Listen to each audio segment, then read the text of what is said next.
There is a strange period in life when you become painfully aware of yourself. You start noticing how you speak, how you look, how other people perceive you, and you begin comparing the person you are with the person you think you're supposed to become. And sometimes that gap becomes unbearable. Because adolescence isn't just about discovering who you are. It's also about discovering who you aren't. You realize you're not as confident as you wanted to be, not as interesting, not as intelligent, not as special. And when reality doesn't match the person you've created in your head, something uncomfortable can happen. You start becoming ashamed of yourself, not because you did something wrong, but because you begin believing that there is something wrong with you. And the more you hate that version of yourself, the more desperate you become to create another one, a better one, a more interesting one, someone worth being noticed. But what happens when you're so ashamed of who you are that you start destroying the person everyone else sees? There is an anime that explores this feeling in a way that is almost impossible to watch comfortably.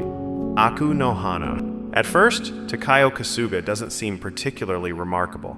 He's a quiet student who reads literature, thinks about art, and spends much of his time inside his own head. But that's precisely the problem. Takao doesn't simply want to live. He wants his life to mean something. He wants to be different from everyone else. And he creates an image of himself that feels more interesting than the reality he's living. But the more he compares himself to that imaginary version, the more ordinary he begins to feel. And ordinary becomes something he can't stand. That's what makes Takao so uncomfortable to watch. Because beneath all of his thoughts about literature and individuality is something painfully familiar. He doesn't like himself very much. Psychology makes an important distinction between guilt and shame. Guilt says, I did something wrong. Shame says, I am wrong. And Aku no Hana is deeply interested in that second feeling. Takao doesn't simply regret the things he does. He becomes disgusted with the person capable of doing them. And that's where Nakamura becomes so important. She doesn't create Takao's darkness, she sees it. She notices the parts of him he's desperately trying to hide, and instead of reassuring him that they're not there, she forces him to look at them. That's terrifying when you're already ashamed of yourself, because the last thing you want is someone seeing the version of you that you've spent so much time pretending doesn't exist. Nakamura removes the distance between who Takao thinks he is and who he actually is, and suddenly, he has nowhere to hide. Most people don't show others exactly who they are. We learn very early which parts of ourselves get accepted and which parts make people uncomfortable. So we adjust. We become quieter around certain people, funnier around others. We hide the things we're embarrassed about and exaggerate the things we're proud of. Eventually, you can become so good at performing a version of yourself that you forget where the performance ends and the real person begins. And maybe that's what makes being exposed so terrifying. It's not simply that someone discovered your secret, it's that they discovered the person underneath the mask. 何やってんだろう俺。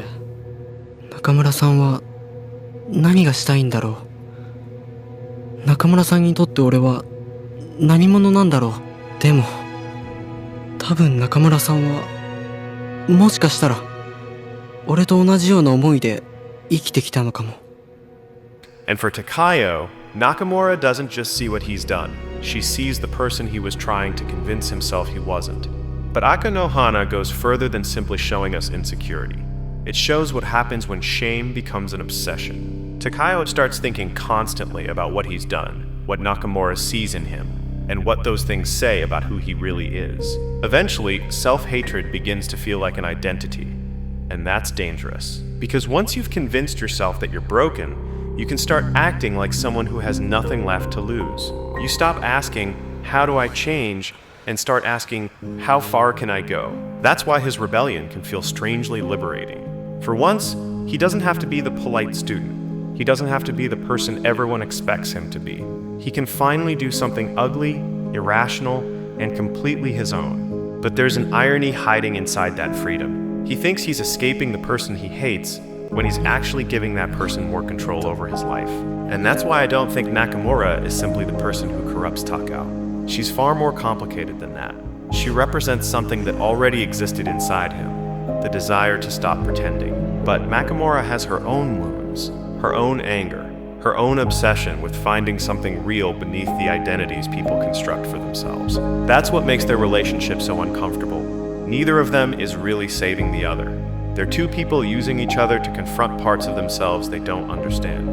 And perhaps that's one of the most honest things Akira no Hana says about human relationships. Sometimes someone can understand your darkest thoughts without being capable of saving you from them. Sometimes they simply make those thoughts impossible to ignore. And eventually, that's where Takao's story leads. You can change your friends, your clothes, your surroundings. You can destroy the identity everyone else has created for you, but you still wake up as yourself.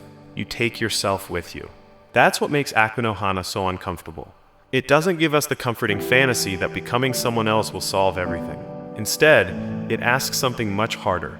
What if the person you hate isn't someone you can escape? What if they're simply a part of you that you've never learned how to understand?